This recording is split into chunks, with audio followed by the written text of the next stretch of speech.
বিমানের ড্রাইভারকে দেখি নাই, আর কেউ সাহস করে জিজ্ঞেস করে নাই। উঠার পরে ককপিটে গিয়ে দরজা খুলে, ভাইজান চালাইতে পারবেন তো? কথা কন না, ঠিক কিনা বলেন না? রিক্সার ড্রাইভারকে আমরা বলতে পারি, ভাই চালাইতে পারবেন তো? হেতে কয় আমি চালাইতে পারবো। তো কোন রোডে নিবেন? কয় আপনি যেই রোডে আপনি রেট দিবেন সেই রোডে নিয়ে যাবেন। কয় এখান থেকে বিবিরাটের ভাড়া কত? কয় 200 টাকা। এটা কি?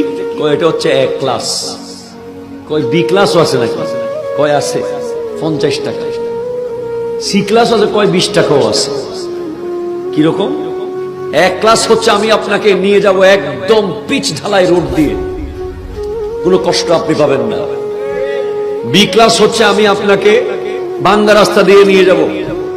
সিটা কি? কয় আপনি চালাইবেন আমি বসবো।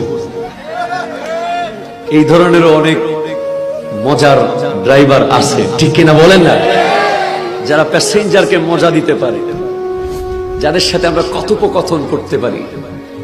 সিএনজি ড্রাইভার ভাইয়ের সাথে আমাদের কথোপকথন হয় সম্ভব। গ্রিন লাইন ডবল ডেকারের ড্রাইভারের সাথে আমরা কথা বলি। স্লিপার কোচ যেগুলো চালু হয়েছে ওদেরকে আমরা চিনি, বাট বিমানের ড্রাইভারের লোকে কথা বলা অসম্ভব, ঠিক কিনা? এমনিতেই যে ভাবে থাকে উনি, বাবারে বাবা, কোন দিকে যে উঠে গেছে, জায়গায় পৌঁছে গেছে দেখলাম না, আর ওখানে যাওয়ারও কোনো সুযোগ নাই। না চেনার পরেও আমরা আমার বাবাকে তুলে দিয়েছি বিমানে, ঠিক কিনা বলেন না? না চেনার পরেও আমার প্রিয় মাকে তুলে দিয়েছি বিমানে। না চেনার পরেও আমার বোন, আমার ভাই, আমার মামা, আমার চাচা, আপনার কত আপন আত্মীয়কে আপনি বিমান বন্দর থেকে এইভাবে হাত নেড়ে নেড়ে তুলে দিয়েছেন।